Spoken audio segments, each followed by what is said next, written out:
রাজা সিংহের একটি গল্প। চিঠি পাঠাস ডাকে। সুচরিতা, একটা গল্প বলি শোন।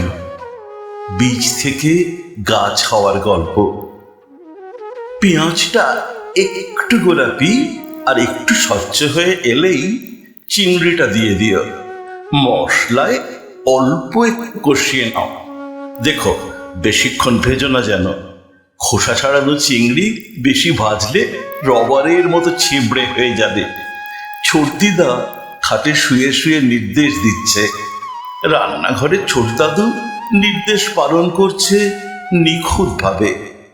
নারকেল কোড়াটা একটু পরে দিও, নইলে সব তেল টেনে নেবে চোঁ করে।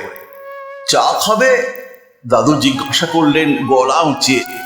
তা দিও একটু করছো যখন, বসে বসেই বললেন ছোটদিদা। তার আগে একটা ধাঁধার উত্তর বলো দেখি। ছোটদিদার মুখে দুষ্টু হাসি। যতীন 30 দিন না ঘুমিয়েও কি করে দিব্যি ঝরঝরে থাকে? এই তো বড্ড সোজা। যতীন রাত্রিরে ঘুমোয়। ছোট দাদু হাসতে হাসতে জবাব দিলেন। কাঁচা হলুদ রঙের নতুন পর্দা জানালায়, পুরনো অথচ ঝকঝকে কাঠের শোকেস জুড়ে ছোট দাদু আর দিদার অজস্র ছবি। বিভিন্ন শহর, পাহাড়, বন্দরে ঘুরে বেড়ানোর ছবি। ছোট্ট টি টেবিলে স্বচ্ছ কাঁচের ফুলদানিতে একগোছা হলুদ গোলাপ। সারা ঘর আনন্দ রঙে উজ্জ্বল। ছোট দিদার প্রিয় রং। ছোট দাদু একটা চামচে করে তার রন্ধনশৈলী একটু ছোট্ট নমুনা নিয়ে ঢুকলেন। অনেকক্ষণ ধরে ফোঁ দিয়ে ছোট দিদার মুখে দিলেন। ছোট দিদা কয়েক মুহূর্ত জিভে রেখে বললেন, বাহ, খুব ভালো হয়েছে।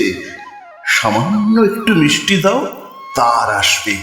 বাকি সব একেবারে ঠিক আছে। উজ্জ্বল হয়ে উঠল ছোট দাদুর মুখ। তারপর বললেন, ওকে শাড়িটা দেখা, দাঁড়াও। সোনালি পাড় জুড়ে অপূর্ব নকশা। জমিতে হালকা মুগার কাজ করা উজ্জ্বল শাড়িটা বের করে আনলেন ছোট দাদু। কত দামি শাড়ি! ইস! সদ্য বিবাহিতার মতো সলাচে বললেন ছোট দিদা। দেখতে পাচ্ছ তুমি? অবাক হয়ে শুধুই আমি। চোখের দৃষ্টি চলে গেছে মাস 4 আগে।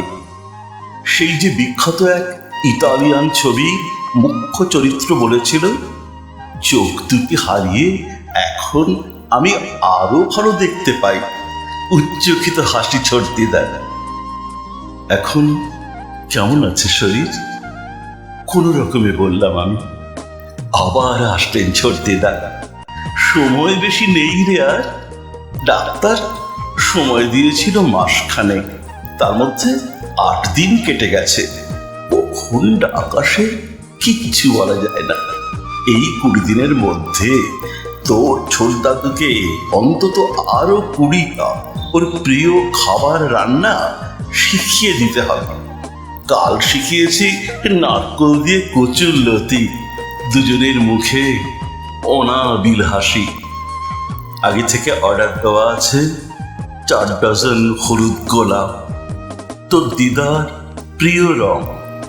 সেদিন যেন খুঁজতে না হয় বলে চলেছেন ছোট দাদু।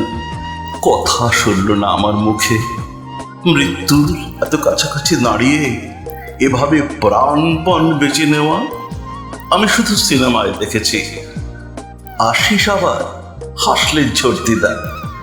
ততদিনে তো দাদুর রান্নার হাত একেবারে পাকা হয়ে যাবে। সুচরিতা, মনে আছে জানতে চেয়েছিলে তফাৎ কি প্রেম আর ভালোবাসায়?